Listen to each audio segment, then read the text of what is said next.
Amina video do kala e video inaje kosebe parce que video inafa ba de bala video ye mu video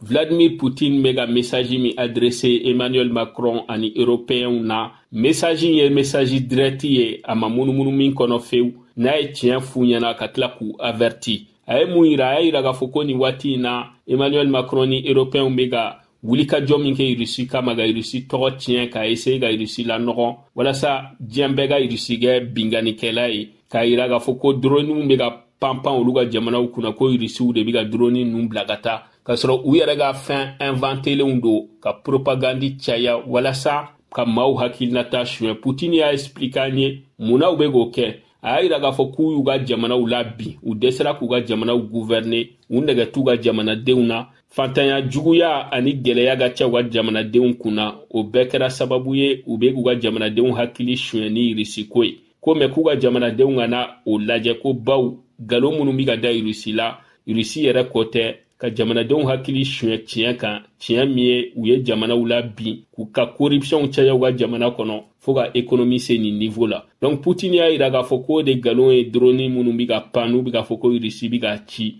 ka sɔrɔ Russie tɛ an bɛɛ b'a dɔn Russie ka drone bɛ taa yɔrɔ min na kɛlɛ bɛ yɔrɔ min na Russie ka drone bɛ taa yen de n'o ye Ukraine ye Russie ka drone a dabɔra de ka ko kɛ komi ni Russie ka cible yo komi y'u ka stratégie n'a b'u ka kow défend k'u ka kɛlɛw défend k'u ka territoire défend mais u tɛ drone bila ka taa panpan jamanaw kunna dɔrɔn ka jamanaw menacer jamana minnu t'u ɲɛ sira la o tɛmɛnen kɔfɛ ka bɔ yen an ɲɛ b'a la tuguni tile filanin na Emmanuel Macron bi ka bateau dɔw lajɔ ko Russie ka bateau ye ko Russie bɛ trafic kɛ n'o bateau ye ka pétrole la tɛmɛ n'a ye ka tila ka drone k'a kɔnɔ ka taa kɛlɛ kɛ n'a ye alors que a yirala k'a fɔ ko bateau ye chinois ka bateau de ye a bɛ bɔ Benin de chinois bɛ équipement ni pétrole minnu ta Benin ani matière première minnu n'u b'a ta Benin port la hali Niger ka pétrole bi ta kun bɛ tɛmɛ n'o Benin port de ye ka taa Chine mais u bɛ k'o bɛɛ kɛ nkalon ye k'a yira k'a fɔ ko Poutine de ka minɛnw don donc i bɛna ye k'a fɔ Macron sera degré ma a ɲɛ bɛ Russie la fan bɛɛ a mana sigi a ɲɛ bɛ Russie la a mana da a ɲɛ bɛ Russie la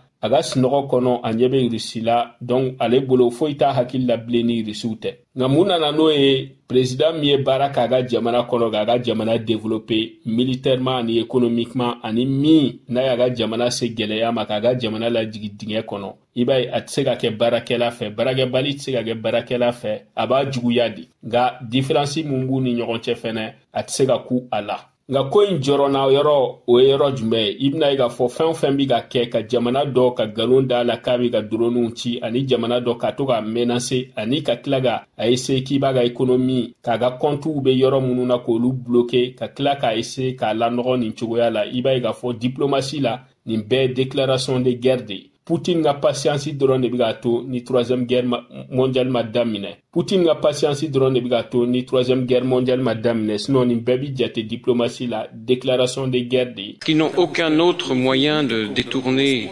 l'attention de la population, des citoyens français, des problèmes complexes et difficiles à résoudre au sein même de la République française. Il est donc très tentant de réorienter, comme je l'ai déjà évoqué pendant mon discours, l'attention ailleurs, provoquer les forces extérieures d'autres pays, en particulier la Russie, nous inciter à entreprendre des actions et dire aux Français « Français, rassemblez-vous autour de moi, je vous mènerai à la victoire », comme Napoléon.